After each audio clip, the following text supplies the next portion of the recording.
لا حاصل کی جستجو آج کا بہت اہم مسئلہ ہے کہ ہم میں سے کوئی نہ کوئی ایک ایسے لا حاصل کی جستجو میں لگا ہوا ہے جو اس کو مل ہی نہیں سکتا، یا اللہ نے اس کو اس کے لیے بنایا ہی نہیں، وہ اس کو اچیو ہی نہیں کر سکتا۔ اور وہ لا حاصل کوئی شخص بھی ہو سکتا ہے، کوئی چیز بھی، کوئی خواہش بھی، میٹیریل چیز بھی ہو سکتی ہے اور اممیٹیریل چیز بھی۔ ہمیں اس کو سمجھنے کی ضرورت ہے۔ وہ لا حاصل اگر پرسن ہے، میل ہو یا فیمیل، تو اس کو اس چیز کی بالکل پرواہ نہیں ہوتی کہ اس کی جستجو میں لگنے والے کی کیا صورتحال ہو سکتی ہے، بلکہ بعض دفعہ تو لا حاصل جان بوجھ کر بھی ایسی کنڈیشنز پیدا کرتا ہے کہ وہ خود اس سٹیٹس کو انجوائے کرتا ہے، چاہے اس کی جستجو میں لگنے والا اپنی نظروں کی انتہا گہرائیوں میں گرتا چلا جائے۔ یہ بہت ہی ناقابل برداشت اور افسوس کن بات ہے، بٹ انفارچونیٹلی یہ حقیقت ہے اور ایسا ہی ہوتا ہے۔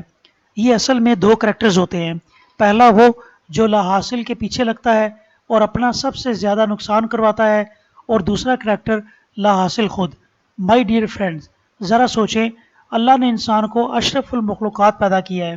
اور انسان صرف سروائیول کے لیے تو نہیں جیتا، یا اپنی من پسند چیزوں کو پا لینے کے لیے تو نہیں جیتا۔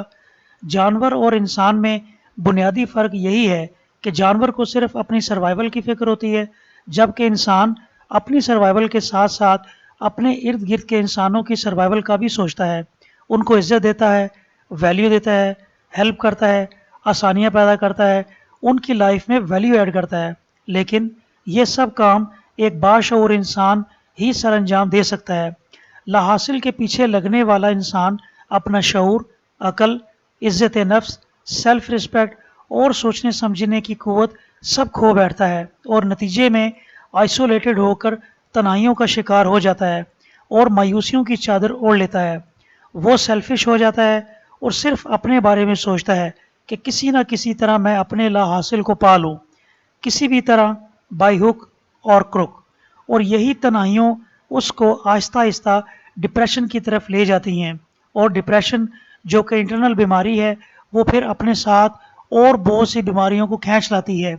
اور انسان ویک سے ویک ہوتا چلا جاتا ہے، اپنی حدود سے باہر جانے کی کوشش کرتا ہے، بلکہ بہت دفعہ اپنی حدود اور اللہ کی قائم کی ہوئی حدود کو پار کر ڈالتا ہے، اور یہ وہ سٹیج ہے کہ جہاں وہ بالکل بے بس ہو چکا ہوتا ہے۔ مائی ڈیئر فرینڈز، آپ کو اچھی طرح یاد ہونا چاہیے کہ شیطان نے اللہ سے کہا تھا، میں تیرے بندوں کو بہکاؤں گا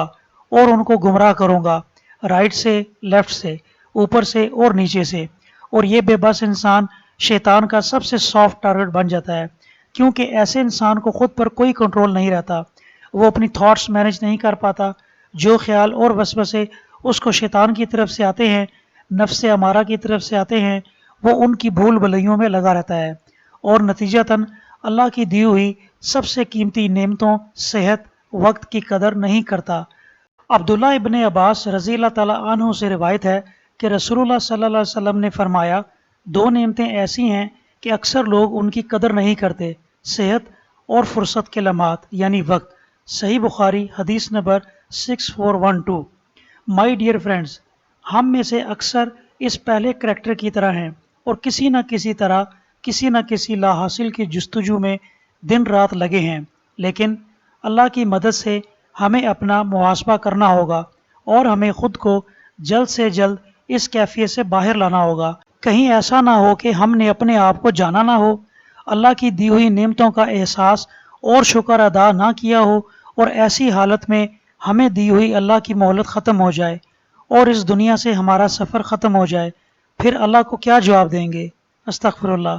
ایسی کیفیت میں رہنے کے کیا نقصانات ہو سکتے ہیں؟ دیکھیے ہماری لا حاصل کی جستجو کی ویڈیو کا پارٹ 2 ہمارے اسی چینل پہ بہت جلد۔ اللہ تعالی ہم سب کو دنیا اور آخرت کی رسوائی سے محفوظ رکھے، اور لا حاصل چیزوں کے پیچھے لگ کے اپنا قیمتی وقت برباد کرنے سے بچائے۔ اللہ تعالی ہم سب کو اپنی سچی محبت نصیب فرمائے، آمین۔ اپنا بہت زیادہ خیال رکھیں، بارک اللہ فیکم۔